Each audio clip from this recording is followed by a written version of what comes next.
Solo levelling के अभी तक टोटल 7 एपिसोड आ चुके हैं एंड जैसा कि तुम्हें पता है कि इसकी मानवा बहुत ज़्यादा हाइप थी और इसी वजह से इसके एनिमे को भी बहुत प्यारा रिस्पांस मिला है। जो उसका मेन वॉइस ओवर आर्टिस्ट है उनको कोविड हो चुका है, तो इस हफ्ते उसका कोई एपिसोड नहीं आया। बट मैंने सोचा कि टिल फार जितना हमने देखा उस बेसिस पे हम थोड़ा सा कंक्लूड करने की कोशिश करते हैं कि मेन मोटिव क्या है सोलो लेवलिंग का। तो या इस वीडियो में हम बात करेंगे कि सोलो लेवलिंग के मेन कैरेक्टर संग जिन वो की और वहाँ की जो वर्ल्ड है उसकी मेन फिलॉसफी क्या है। ध्यान रखना, इस वीडियो में स्पॉयलर्स होंगे, तो अगर तुमने सोलो लेवलिंग नहीं देखा है तो तुम इस वीडियो को यहीं पे ड्रॉप कर दो। अदरवाइज अगर तुमने देख रखा है तो कम ऑन, देखते हैं कि क्या हम सेम व्यू पॉइंट शेयर कर सकते हैं इस बारे में।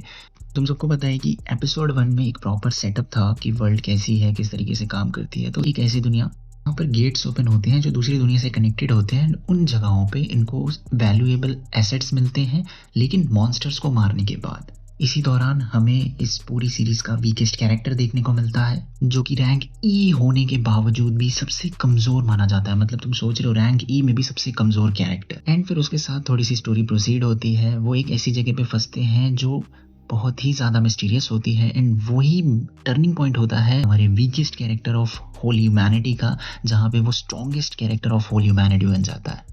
हम सबको पता है वो है इस वर्ल्ड की हार्श रियलिटी, जो कि यही है कि स्ट्रॉन्गेस्ट हमेशा डोमिनेट करेगा and that is a fact. कितना सिंपल सा स्टेटमेंट लगता है, लेकिन जब संग जिन वो ये कहता है कि नो मैटर तुम कितने ही कंसिडरेट हो, तुम कितने ही तुम्हारे अंदर काइंडनेस हो, लेकिन सर्वाइबिलिटी के लिए जो मैटर करता है वो स्ट्रॉन्ग होना ही मैटर करता है, तो तुम्हें एक चीज समझ आती है कि तुम कमजोर नहीं रह सकते हो। तुम्हें वो सीन याद होगा जिसमें वो अपने गाइड को कहता है कि वो जो भी थी उसको बाहर लेके जाने को।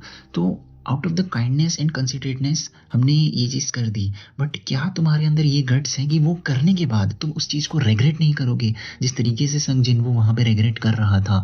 वहाँ पे जब वो मरने की हालत में था, उसने ये चीज़ रिकॉल करी कि वो जो भाग रहे थे डर के, वो जिस तरीके से सब के सब डरे हुए थे एंड उसके बावजूद कोई भी अपनी लाइफ को सेक्रीफाइस नहीं करना चाहता होता है। तो क्या तुम्हारे अंदर वो जिगरा है कि तुम वैसे डिसीजन लेने के बाद, दूसरों को बचाने के बाद उस चीज को रेग्रेट नहीं करोगे। संग जिन वो खुद वहां पर, जब वो वहां पे मरा पड़ा था, तो वो रेग्रेट कर रहा था कि लोग मतलब इन चीजों को कितना लाइटली ले लेते हैं ना। इन द एंड सब अपने बारे में ही सोचते हैं ना, क्यों हम सेल्फिश हो जाते हैं उस मोमेंट पे जब बात अपने पे आ जाती है या अपनों पे आ जाती है। बट ये कितने बेसिक सी ह्यूमन बिहेवियर है, टेंडेंसी है, जो जिसके ऊपर तुम अगर जीत हासिल करते हो तो डेफिनेटली तुम्हारे अंदर की क्वालिटीज़ जो हैं या वो जो डर है वो कम्प्लीटली ख़त्म हो जाएगा, जो कि उसका भी ख़त्म नहीं हुआ था। वो वहाँ पर आखिरी दम तक सिर्फ रिग्रेट कर रहा था कि मैंने ऐसा क्यों होने दिया। एंड चलो ये तो बात हो गई क्राइसिस की सिचुएशन में कि स्ट्रॉन्ग विल डोमिनेट। उनका तो पार लेवल ही बहुत ज़्यादा था, जो वहाँ पे गॉड्स बैठे थे, तो उनसे तो कोई कंपैरिजन ही नहीं है। मैं अब तुम्हें वो सीन याद दिलाना चाहता हूँ जिसमें वो जो 5 लोग थे, जिसमें वो संग जिन वो को और उनके साथ एक अमीर बाप की औलाद को बुलाते हैं, इसलिए ताकि वो उनको एज अ सैक्रिफाइस यूज कर सके। तुम सोच रहे हो, अगेन वही सेम प्रिंसिपल है कि जो स्ट्रॉन्ग है वो सर्वाइव करेगा एंड वो हमेशा वीक को यूज करके सर्वाइव करेगा। बात बहुत हिट करती है कि kindness and considerateness will never let you survive. But इसका मतलब ये नहीं है कि अगर तुम स्ट्रांग हो जाते हो तो तुम काइंडनेस एंड कंसिडरेटनेस को छोड़ दोगे।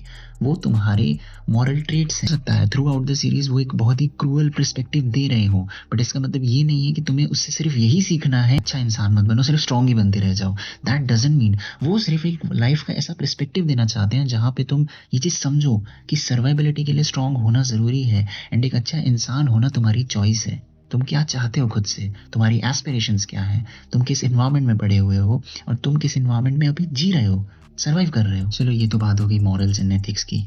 अब हम बात करते हैं सीरीज के नेम को जस्टिफाई करने वाले कंसेप्ट की, solo leveling. What it actually means.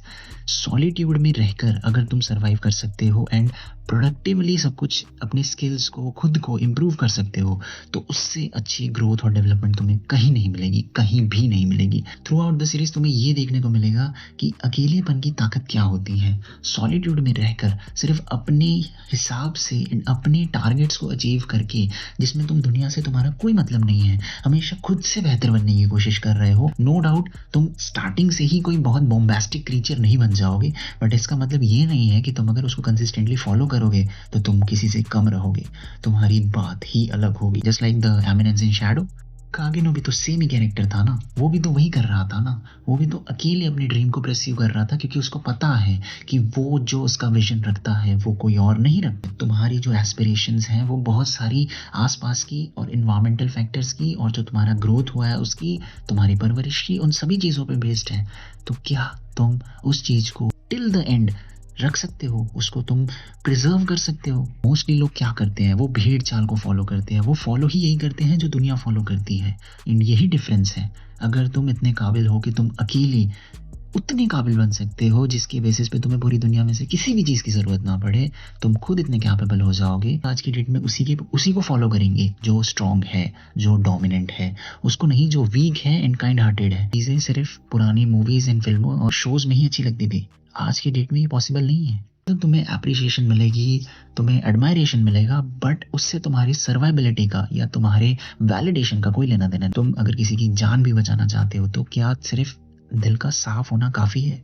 नहीं, ये बात तुम बहुत अच्छे से समझते हो। लास्ट कंसेप्ट जो मैं डिस्कस करना चाहता हूँ वो इस बारे में है, थ्रू आउट दीज 7 एपिसोड्स तुमने ये चीज़ देखा होगा कि वो अंधाधुंध चीज़ को अचीव करने के लिए अंधाधुंध, वो जो उसको कीज मिल रही हैं, जो वो केव्स में एंटर कर रहा है, वो अंधाधुंध बस सर्वाइवल के लिए नहीं, वो बस कुछ अचीव करना चाहता है, साबित करना चाहता है। उस चीज़ को लेकर वो इतना पैशनेट हो गया है कि उसको कई बार ये भी नहीं दिख रहा है कि वो अपनी औकात से ज़्यादा जा रहा है।